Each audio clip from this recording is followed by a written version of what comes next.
गांव का नाम था सहारनपुर। चारों तरफ ऊंचे पेड़, कच्चे रास्ते और ऐसा सन्नाटा जो दिन में भी रात का एहसास कराता था। कहते हैं इस गांव में एक पेड़ है जिसे सब कसार वट के नाम से जानते हैं, लेकिन कोई उसका नाम जोर से नहीं लेता था। बूढ़े लोग कहते हैं कि वो पेड़ शापित है और उसकी छाया में खड़े होने वाला इंसान या तो पागल हो जाता है या फिर हमेशा के लिए गायब हो जाता है। लेकिन किसी ने कभी देखा नहीं था, सिर्फ सबने सुना है। उस पेड़ के नीचे एक औरत रोती है। इस गांव में पहुंची थी रचना, एक युवा पत्रकार। वो जनजातीय लोक कथाओं पर डॉक्यूमेंट्री बना रही थी।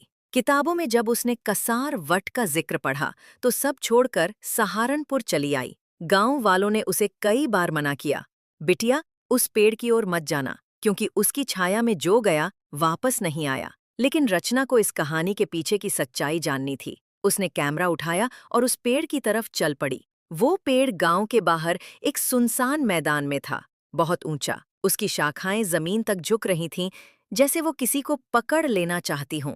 रचना ने अपनी घड़ी देखी। उस समय रात के 12 बजे थे। वो पेड़ के बहुत करीब गई। हवा एकदम थम गई थी और अचानक सब कुछ चुप हो गया। अचानक उसकी नजर जमीन पर गई। वहां किसी औरत के पांव के निशान थे, नंगे पैर, पेड़ से कुछ कदम दूर जाकर रुकते हुए। ये किसके हैं? उसने खुद से पूछा, और तभी उसने पहली बार वो आवाज सुनी।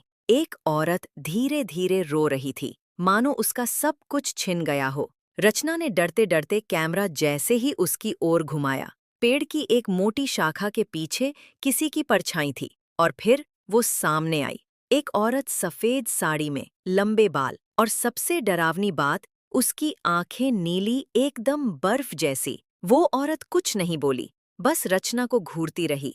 रचना का शरीर जम गया था, कदम नहीं हिल रहे थे, सांसें जैसे रुक सी गई थीं। फिर उस औरत ने धीमे से कहा, तूने मेरा चेहरा देख लिया है, अब मैं तुम्हें अपने साथ लेकर जाऊंगी अगली सुबह। गांव वाले उस पेड़ की ओर गए। उन्हें वहां सिर्फ रचना का कैमरा मिला और जमीन पर उसके नाखूनों के निशान, जैसे किसी ने उसे खींचकर अंदर ले लिया हो। उस दिन से रचना कभी नहीं मिली, पर गांव वालों का कहना है अब उस पेड़ के नीचे एक और औरत दिखती है।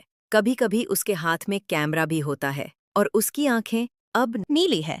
कभी अगर किसी गांव में ऐसा पेड़ दिखे जिसके नीचे कोई रोता हो तो रुकना मत, क्योंकि शायद वो किसी की नहीं, तुम्हारी आत्मा का इंतजार कर रहा हो।